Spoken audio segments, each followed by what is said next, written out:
The war drums are beating. We're on 23D chess now, or 24D chess. So many moves happening at the same time. So many moving parts. Picture it as an automatic transmission. A lot of people don't know how many moving parts are in an automatic transmission when you're shifting from gear to gear to gear to gear. It's a lot. Oh yeah. Planetaries, servos, valve body, bands, accumulators, check balls, everything working at the same time. Sprags, sunshells, clutch drums. Yeah, it gets pretty intense, folks. All right, all the moving parts. Let's connect the dots here tonight on Mike in the Night. Did Iran shoot down a third Israeli F-35 jet? Tehran claims it captured 2 pilots after Israel claims earlier claims as fake news. I don't know. Israel lies about everything. Iran, and so does everybody lies. So Iran has claimed that the air defense forces have shot down a third Israeli F-35 fighter jet amid ongoing military tensions, according to Iranian state media. And Putin. Israeli strikes on Iran are a new world order plot to ignite World War III. Again, they got to go to hot war. The flow chart isn't working. The Mike of the Night flow chart, guys. You remember the Mike of the Night flow chart? You resort to climate change, and then then you pull the trigger on a pandemic, and then if that doesn't work, you flow back to climate change, and then you go back ahead a few steps, and then proxy war. Then you go back to climate change. Then you go back 5 steps ahead. Then you head over back to, then you go to the hot war. You go to the hot war that's going to wipe out a percentage of the Earth's surface, right? And Putin's right on this one. Russian President Putin has declared Israeli airstrikes on Iranian nuclear facilities a new world order plot to ignite World War III. On Friday, Russia's UN envoy Vasily, I read that right, condemned the strikes at the emergency UN Security Council meeting, accusing Israel of acting with impunity under Western backing. Israel targeted Iran's uranium enrichment sites and killed senior commanders and scientists in assassinations, claiming the actions were preemptive to prevent Iran's nuclear weapon development.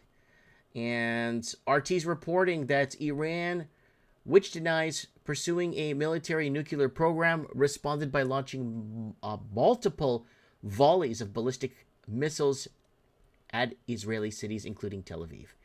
And let's keep going. We got lots on this one here.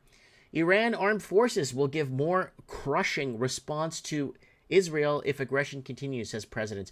So this is coming from the Iranian state media. Everything's state media. Everything's run. Canadian state media.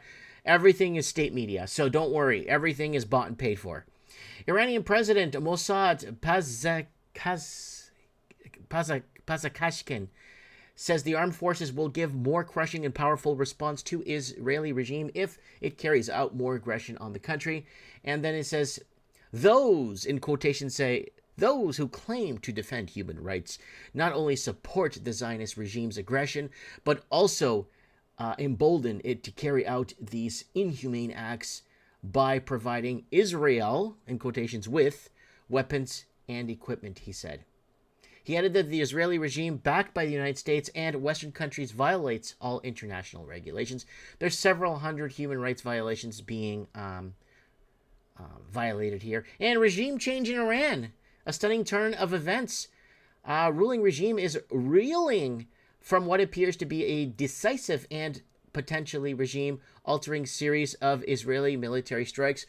Reports emerging from both Iranian and international sources claim that the elimination of top-tier leadership within the Islamic Revolutionary Guard Corps, IRGC, and Iran's military establishment, including the confirmed deaths of IRGC Commander Hossein Salami and Chief Staff Management Bulgari. So the targeted strike strategic, we already talked about Hussein Salamani, remember that guy? And Mohammed Baghir, military chief. So they're going after, obviously, the head here. And regime change is ahead for Iran. And U.S. evacuates Middle East. Iran warns of base attacks as nuclear talks teeter. U.S. orders embassy personnel and military dependents to leave Iraq and the Middle East amid deepening risks with Iran. And Iran's defense minister threatened strikes on U.S. bases, citing upgraded missile capabilities and unresolved nuclear negotiations. And satellite images show damage at Iran's nuclear site after Israeli strikes. The nuclear facility at Natanz, located 220 kilometers from southeast of Tehran, is the country's main enrichment site. So you can see here, there it is there on the 14th, June 14th and June 24. You can see damage there.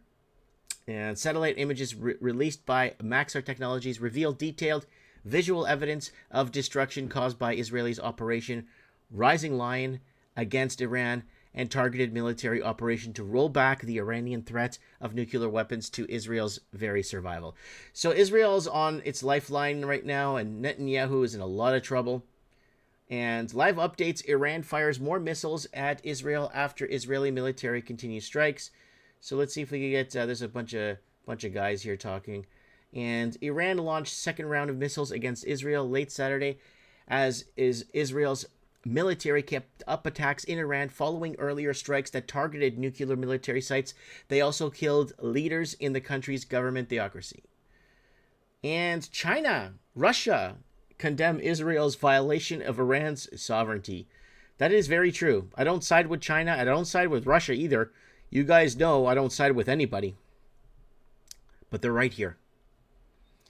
And China and Russia have strongly condemned Israel's aggression against Iran, calling it a violation of Islamic Republic's sovereignty and territorial integrity. Chinese and Russian foreign ministers made the remarks in a separate phone calls with their Iranian counterpart, Saeed Abbas, on Saturday, a day after Israel started a series of unprovoked airstrikes on Iran.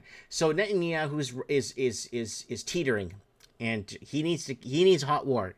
He needs big-time hot war. We told you guys, we warned you guys, and we'll keep telling you guys. Israeli strikes on Gaza kill at least 20 as a war rages on after the opening of a new front with Iran. And Netanyahu speaks to the Iranian people, stand up for your freedom. This is all propaganda, folks. Watch out. And Heavy Ermeli seals Israel-packed exits before strikes. Remember this guy? He was supposed to be the Donald Trump of Argentina. We were following his career when he decided to run. We were playing all the clips that you saw go viral after he was elected. But we were following this guy's career and where he was going and what he would. But then he ended up becoming a sellout just like everyone else. And Israel achieves air superiority over Tehran. Don't believe everything you read. After 36 hours of escalating conflict, the Israeli Defense Forces, IDF, announced Saturday that the Israeli Air Force now has full operational freedom over Tehran. I don't think so. Watch out with this, guys.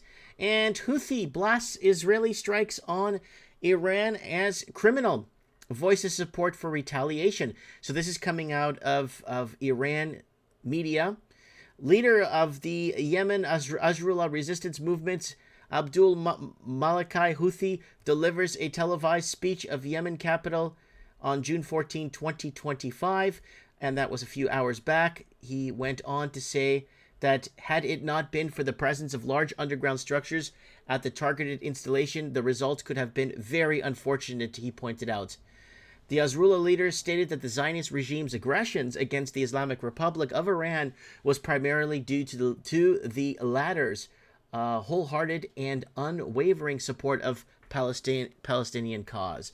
So there it is right there. And the U.S. is about to hit at cart to another forever war. Guys, I'm going to do a prediction here. If this war goes, if they pull the trigger on this and this is declared as a war on, like, where they officially declare the war, I'm going to give it 12 years. I'm giving this war 12 years. I'm giving this war 12 years. I said the U.S.-Afghanistan war, when United States invaded Afghanistan, I said that was going to be a 10-year war, and I think it went for 20 or 30. So I was This one, I'm giving this one 12 years. They're going to push this and they're going to stretch it out for 12 years because governments are in need of a massive distraction to distract you and divide your family and divide the household and destroy everything that is at the family household, right? And what do we tell you? Well, here it is, guys. A little clip, a short clip here from November 4th, 2023, Mike of the Night 531. What do we tell you? Israel's war in Gaza will escalate into regional conflict involving Hezbollah and Lebanon, Iranian-backed militias in Syria and Iraq, and direct tensions with Iran. Now, if Trump, remember what we said, if Trump is allowed to be elected, he will work hand in hand to back Israel and expand that war. Gaza may be an American state or an overseas territory, right? Keep that in mind.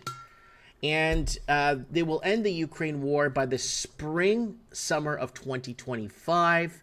That's, again, if Trump is allowed to become president, right? And because that is Ukraine is a money laundering system for the Democrats, you guys. So I took notes on that, folks, for you guys. That was from November 2023. We did warn you guys what was going to happen with this and how it was going to play out. And in that video, the full video, I say quite a few alarming things in there. I'm actually going to go back and watch it again.